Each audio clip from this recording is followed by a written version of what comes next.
Hello and welcome back my dear friends. Particularly આજે આપણે વાત કરવાના છીએ કોષ વિભાજનની પ્રક્રિયાની અંદર જે અલગ અલગ તબક્કા હતા એને લઈને આજે વાત કરીએ છીએ એમ તબક્કાને લઈને. આગળના જે લેક્ચર્સ છે એની અંદર આપણે આંતરાવસ્થા એટલે કે ઇન્ટરફેસ છે એને લઈને વાત કરી છે અને આ જે ફેઝ છે એની અંદર હવે વાત કરવાના છે આપણે એમ ફેઝ એટલે કે એક્ઝેક્ટલી કહીએ ને તો આ છે નાટકીય તબક્કો કહેવાય છે કે જેની અંદર એક્ઝેક્ટલી કોષ જે છે એ પોતાના કોષ કેન્દ્રનું વિભાજન કરે છે, બરાબર. ત્યારબાદ એને અનુસરીને કોષ રસ વિભાજનની પ્રક્રિયા થતી જોવા મળે છે, બરાબર.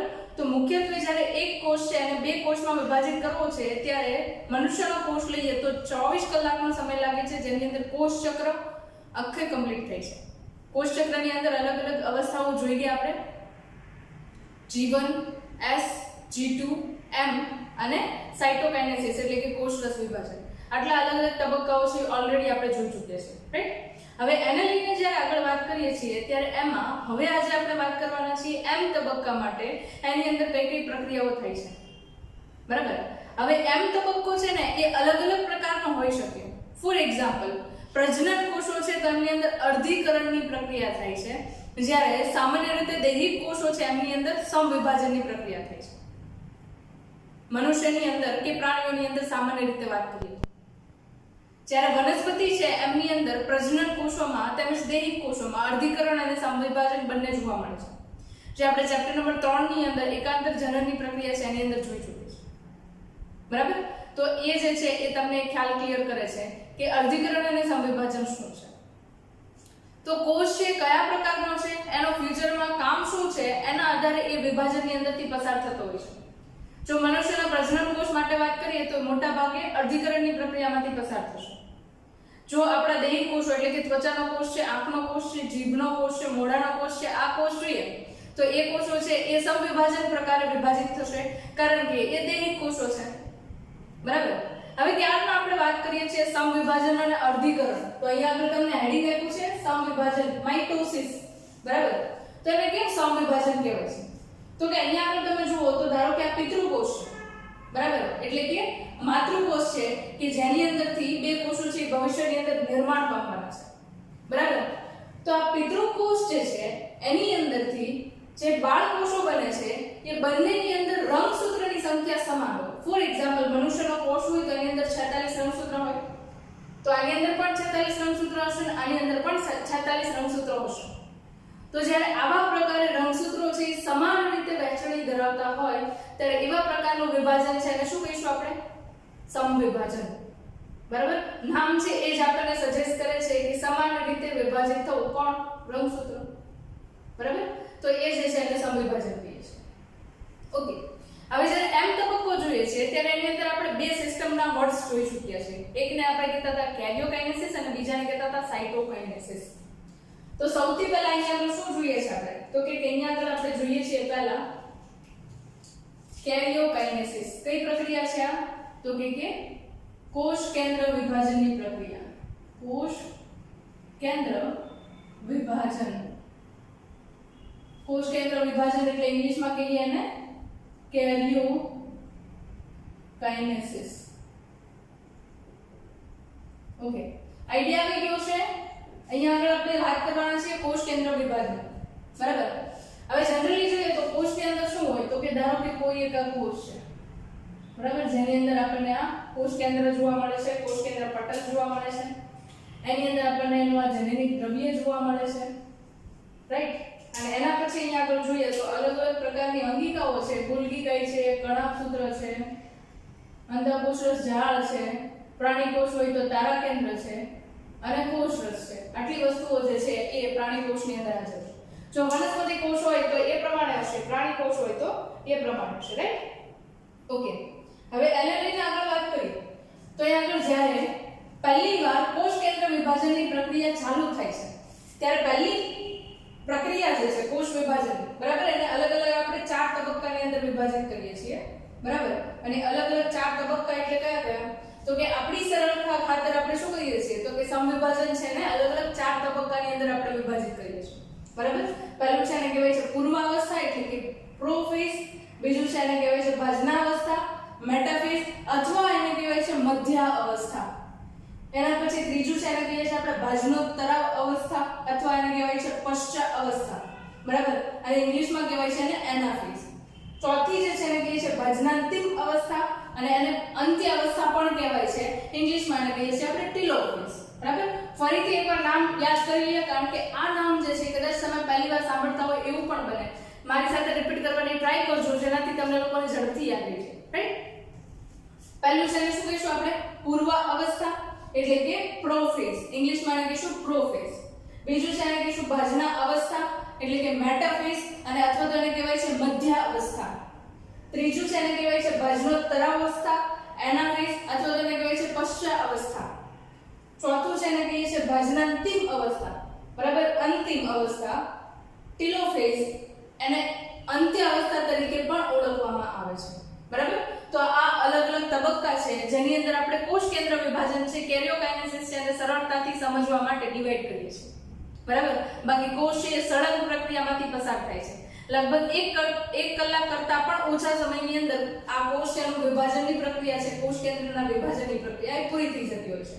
બરાબર, લાસ્ટ લેક્ચરની અંદર આપણે જોઈ ગયા કે 95% થી પણ વધારે સમયગાળો એ આંત્ર અવસ્થા દરમિયાન ઇન્ટરફેસ એટલે કે આંત્ર અવસ્થાની અંદર પસાર કરે છે. બાકીનો 1 કલાકથી પણ ઓછો સમયગાળો છે એમ તબક્કામાં અને સાયટોકાઇનેસિસની અંદર એ પસાર કરતા હોય છે. બરાબર, ઓકે, વાત કરીએ તો પૂર્વાવસ્થાની અંદર શું થાય છે? ભાજનાવસ્થાની અંદર ભાજનોત્તર અવસ્થા અને ભાજનાંતિમ અવસ્થા, આ બધી અલગ અલગ અવસ્થા છે. એની અંદર કયા કયા સ્ટેપ્સ જોવા મળે છે એ આપણે વાત કરીએ.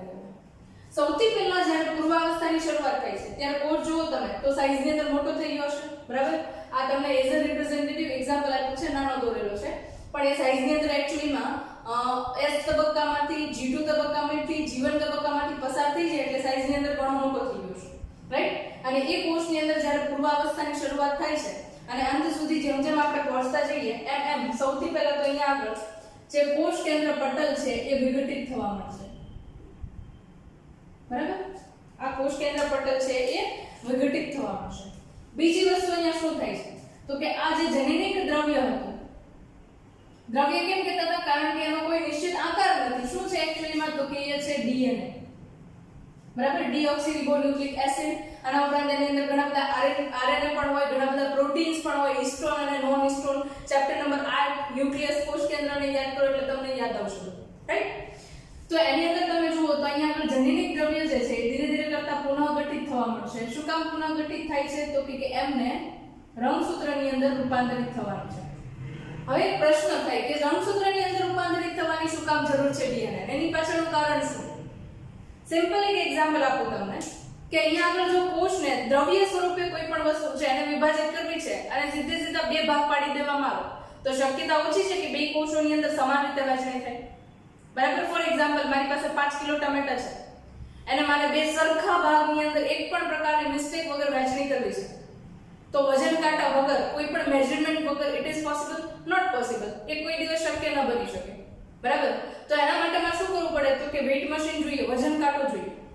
તો 0.5 ની અંદર ફ્રીક્વન્સી હોય ને તો પણ એ કેચઅપ કરી લે એવો સેન્સિટિવ મારી પાસે વજન કાંટો હોય તો 110% હું 2.5 કિલો આ ભાગમાં 2.5 કિલો આ ભાગની અંદર વહેંચણી કરી શકું.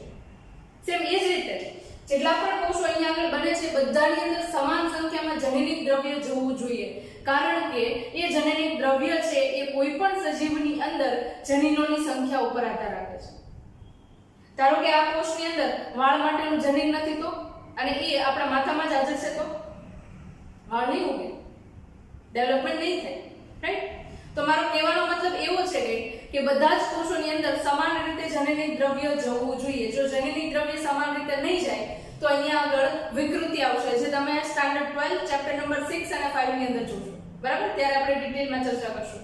એમ પણ આ ચેપ્ટર ચાલુ કર્યું હતું ત્યારે જ મેં તમને આઈડિયા આપેલો કે આ ચેપ્ટર જે છે એ તમને આગળ ઉપર 12th ની અંદર બહુ બધું ઉપયોગી થવાનું છે. બરાબર, એટલે આ કોન્સેપ્ટ આપણો ક્લિયર હોવો જોઈએ.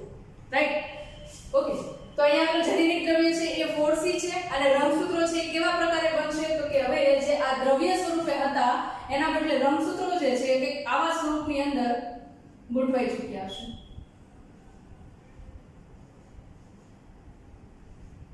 આઈ થિંક તમને લોકોને ક્લિયરલી દેખાય છે કે રંગસૂત્રો કયા સ્વરૂપની અંદર નિર્માણ થઈ ચૂક્યા છે. એઝ અ સેમ્પલ તમને અહીંયા આગળ 12 એક દેખાડું તો પૂર્વ અવસ્થાના અંત રંગસૂત્રો જે છે એનો ચોક્કસ આકાર છે આવી ચૂક્યો છે, જે આ પ્રકારે થઈ ગયા છે, દ્રવ્યમાંથી રંગસૂત્રની અંદર એ રૂપાંતરિત થઈ શક્યા છે, બરાબર. એટલે પહેલો પોઈન્ટ પૂર્વાવસ્થાની અંદર શું લખીએ આપણે, તો કે રંગસૂત્ર દ્રવ્ય રંગસૂત્રમાં રૂપાંતરિત,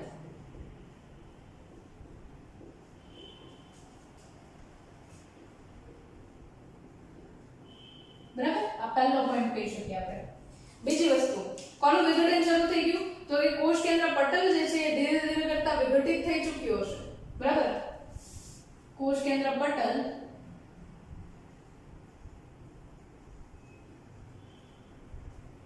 વિઘટન પામે. આના ઉપરાંત તમે જુઓ તો એની અંદર જેટલી પણ તમને અંગિકાઓ જોવા મળતી હતી કોષ રસની અંદર, એ બધી અંગિકાઓ છે, ગોલ્ગીકાય છે, અંતઃકોષ રસ જાળ છે, આ બધી અંગિકાઓ છે ધીરે ધીરે કરતા વિઘટિત થઈ ચૂકી છે, બરાબર. એટલે અહીંયા આગળ અંગિકાઓ છે વિઘટન પામે, બરાબર. અને આના ઉપરાંત સૌથી અગત્યની વસ્તુ અહીંયા આગળ તમને તારણ કેન્દ્ર યાદ હશે, જ્યારે આપણે પ્રાણી કોષને યાદ કરીએ છીએ ત્યારે, બરાબર. વનસ્પતિ કોષની અંદર તારણ કેન્દ્ર હોતા નથી, બરાબર છે. તો અહીંયા આગળ તારણ કેન્દ્ર છે એના બે એકમ છે એ નિર્માણ પામી ચૂક્યા હશે, બરાબર. તો બંને જે છે એ વિરુદ્ધ દિશા તરફ ગતિ કરવા ચાલુ કરશે,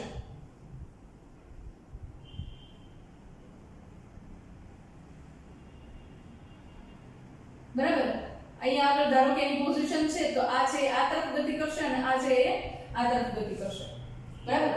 એટલે અહીંયા આગળ ચોથો સૌથી અગત્યનો પોઈન્ટ, તો કે તારા કેન્દ્રો વિરુદ્ધ દિશા તરફ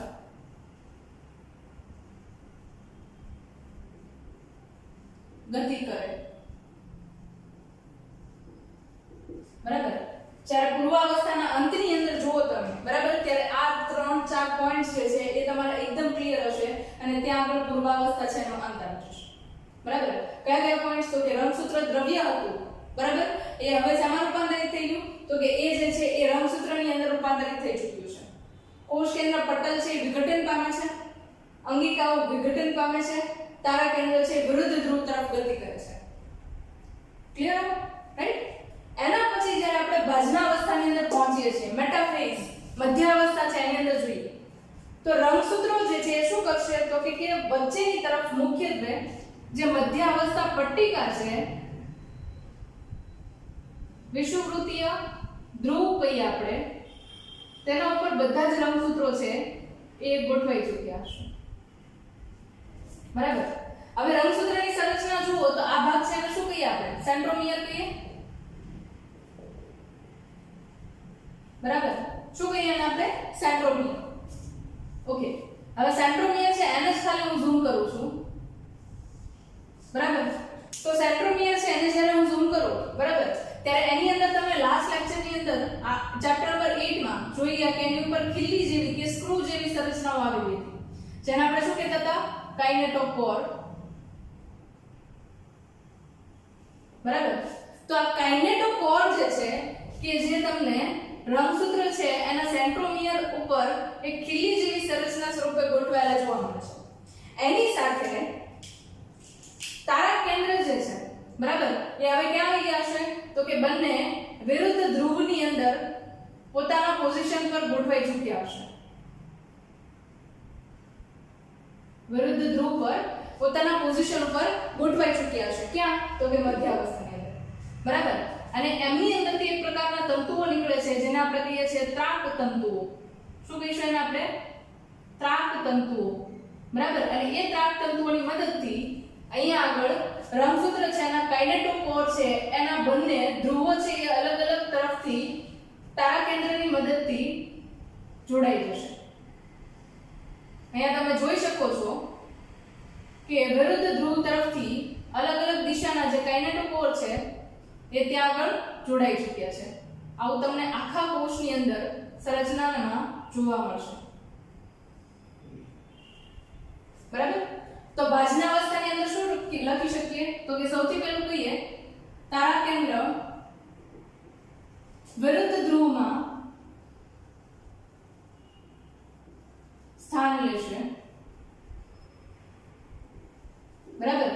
એક છે એ આ બાજુ છે તો એક છે એ આ બાજુ છે, બરાબર. બીજું કઈ આની આગળ તો રંગસૂત્રના સેન્ટ્રોમિયરના કાઇનેટોકોર સાથે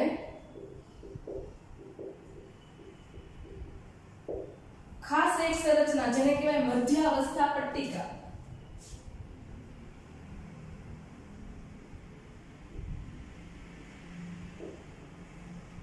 મધ્યાવસ્થા પટ્ટિકા પર રંગસૂત્રના સેન્ટ્રોમિયરના કાઇનેટોકોર સાથે મધ્યાવસ્થા પટ્ટિકા પર ત્રાક તંતુની મદદથી જોડાય છે. ઓકે, હવે જો એક્ઝેક્ટલી આ જે એરિયા છે ને એને શું કહીએ છીએ આપણે? તો કે એને કહીએ છીએ આપણે ત્રણ નામ અલગ અલગ આપી શકીએ. એક કહી શકીએ એને ભાજનતલ, અથવા એને કહેવાય મધ્યાવસ્થા પટ્ટિકા,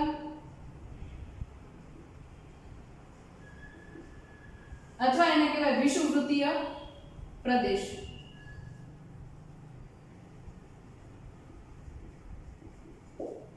બરાબર. હવે આ જે એરિયા છે કે જ્યાં આગળ રંગસૂત્રો છે એકદમ લાઈનમાં ગોઠવાઈ ચૂક્યા છે, બરાબર, એ એરિયાને આપણે ભાજનતલ કહીએ છીએ. શા માટે એને ભાજનતલ કહીએ છીએ? તો કે ભાજન એટલે તો કે વિભાજિત થવું. તો અહીંયાથી રંગસૂત્ર જે છે એ બંને વિરુદ્ધ દિશાની અંદર ખેંચાણ અનુભવશે અને એક રંગસૂત્રની બે રંગસૂત્રિકાઓ છે, બરાબર, એ એકબીજાથી છૂટી પડવાની પ્રક્રિયા થવાની છે, એટલે કે એકબીજાથી અલગ થવાની પ્રક્રિયા થવાની છે, ભાજન થવાની પ્રક્રિયા થશે. એટલા માટે એને આપણે ભાજનતલ કહીએ છીએ.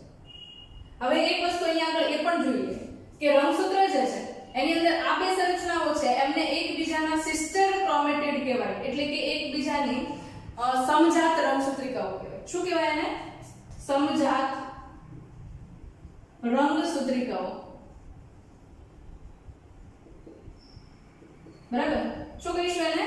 સમજાત રંગસૂત્રની સમજાત એક રંગસૂત્રની સમજાત રંગસૂત્રિકાઓ. ઇંગ્લિશમાં એને કહીએ તો શું કહી શકીએ? તો કે એને કહીશું આપણે સિસ્ટર ક્રોમેટિડ. શું કહેવાય એને? તો કે સમજાત રંગસૂત્રિકાઓ અથવા તો એને કહેવાય સિસ્ટર ક્રોમેટિડ. હવે અહીંયા આગળ ધારો કે આ એક રંગસૂત્ર છે, એની કમ્પેરિઝનમાં હું અહીંયા આગળ બીજું રંગસૂત્ર મૂકું છું, બરાબર. તો જ્યારે હું આ રંગસૂત્રની રંગસૂત્રિકા અને આ રંગસૂત્રની રંગસૂત્રિકા એ બંને માટે વાત કરું છું ત્યારે એ બંને જે છે એ વિષમજાત રંગસૂત્રિકાઓ કહેવાશે. શું કહેવાશે? વિષમજાત રંગસૂત્રિકાઓ. એટલે કે એને હું કહી શકું નોન સિસ્ટર ક્રોમેટિડ. શું કહીશું એને? Non sister chromatid. બરાબર. આ વસ્તુ ખાસ યાદ રાખજો. જો એક જ રંગસૂત્રની બે રંગસૂત્રિકાઓ હોય તો એમને સમજાત રંગસૂત્રિકાઓ એટલે કે સિસ્ટર ક્રોમેટિડ કહીએ,